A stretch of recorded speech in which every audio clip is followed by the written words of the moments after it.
Good morning from Franklin Square Community Church in Latonia, Ohio. I have a short message for you today. It is called Broken Crayons Still Color. 2 Corinthians 12, 9 through 10.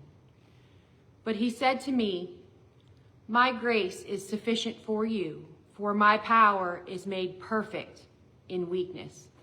Therefore, I will boast all the more gladly about my weaknesses, so that Christ's power may rest on me.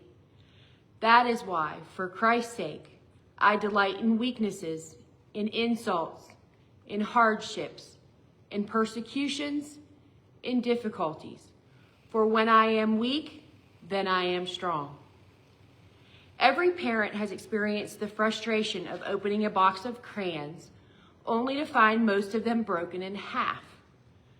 The natural instinct is to throw them away and buy new ones. But watch a child's reaction to those same broken crayons. They don't see defects. They see double the coloring tools. They pick up those fractured pieces and continue creating beautiful pictures, completely unbothered by the breaks and chips. Good morning, Frank. This simple childhood wisdom reveals a profound spiritual truth. In God's economy, brokenness doesn't disqualify us from creating beauty. It often enhances our capacity for it. The Apostle Paul discovered this revolutionary principle when he wrestled with what he called his thorn in the flesh. Instead of removing Paul's weakness, God chose to display his strength through it. When Paul pleaded 3 times for God to remove his thorn, he expected healing to come through elimination of the problem. Instead, God's response revolutionized Paul's understanding of strength and weakness. "My grace is sufficient for you, for my power is made perfect in weakness." God's power isn't just displayed in our weakness, it's completed through it. Consider the process of making Japanese steel. The metal is heated, hammered, folded, and reheated repeatedly. Each strike of the hammer creates fractures that seem destructive. But these controlled breaks allow impurities to be removed and the grain structure to be refined. The final product is stronger than the original material, precisely because it has been broken and reformed. Our character develops through similar processes. Financial struggles teach us dependence on God and compassion for others facing hardship. Health challenges force us to slow down and reevaluate our priorities.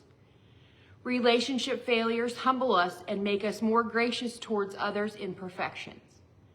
The very experiences that break us become the anvil upon which God shapes our character. When we try to hide our brokenness, we rob others of seeing God's power at work. Paul chose a different path. He boasted in his weakness. This wasn't masochism, it was ministry.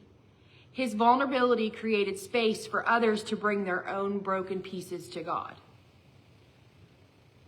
The Japanese art of kintsugi perfectly illustrates this principle. When a ceramic bowl or vase breaks, instead of discarding it or trying to hide the cracks, artisans fill the breaks with powdered gold, silver, or platinum. The repaired piece isn't just functional again, it's more beautiful than the original. The scars become the most striking feature, telling a story of resilience and transformation. God practices divine kintsugi with our lives. He doesn't simply patch our cracks. He fills them with his glory. The prophet Isaiah captured this beautifully. "He has sent me to bind up the brokenhearted, to proclaim freedom for the captives and release from darkness for the prisoners, to bestow on them a crown of beauty instead of ashes, the oil of joy instead of mourning, and a garment of praise instead of a spirit of despair." Isaiah 61, 1 through 3. Every person who has walked through brokenness and found God faithful in the midst of it carries a unique beauty that cannot be manufactured through comfortable living. The widow who loses her husband but discovers God as her provider carries a radiant trust that inspires others. The recovering addict who has tasted both the depths of despair and the heights of grace possesses authenticity that draws people to Christ. Your scars aren't blemishes to be ashamed of. They're beautiful evidence of God's redemptive artistry. The struggles with depression that lead you to discover God's peace, the financial ruin that taught you his provision, the betrayal that revealed his faithfulness, these aren't detours from your destiny. They're the very materials God uses to create masterpieces. Paul's transformation from seeing his weaknesses as a liability to viewing it as an asset required a fundamental shift in perspective. He had to believe God's promise that his grace was sufficient. The word sufficient here is archeo, meaning to be strong enough or to be adequate for the need. God wasn't offering Paul a minimum amount of grace that would barely get him by. He was providing grace that was perfectly calibrated to not just meet his need, but to exceed it. This belief didn't come naturally to Paul. As a Pharisee, he had been trained to pursue perfection and strength. Weakness felt like failure, but God's mathematics operate differently than ours. In his economy, strength plus weakness doesn't equal weakness. It equals supernatural power. The blessing hidden in our brokenness only becomes accessible when we stop fighting it and start believing God's promise about it. When we cease demanding that God fix us and start trusting that he can use us exactly as we are, miracles begin to happen, not despite our weaknesses, but through them. This requires daily choice. Every morning, we must decide whether to spend our energy hiding our cracks or allowing God's light to shine through them.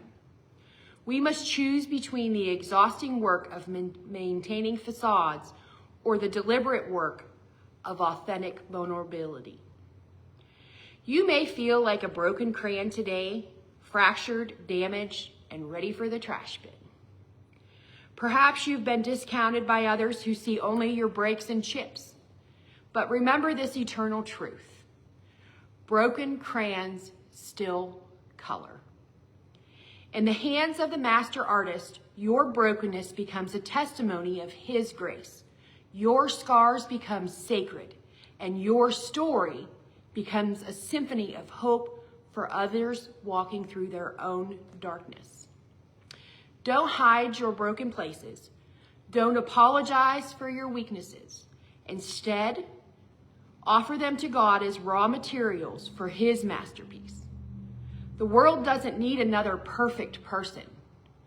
It needs someone who has discovered that God's power works best through surrendered weakness. Your broken crayon is exactly what he wants to use to color outside the lines of human expectation and create something beautiful beyond imagination. God bless from Franklin Square Community Church in Latonia, Ohio.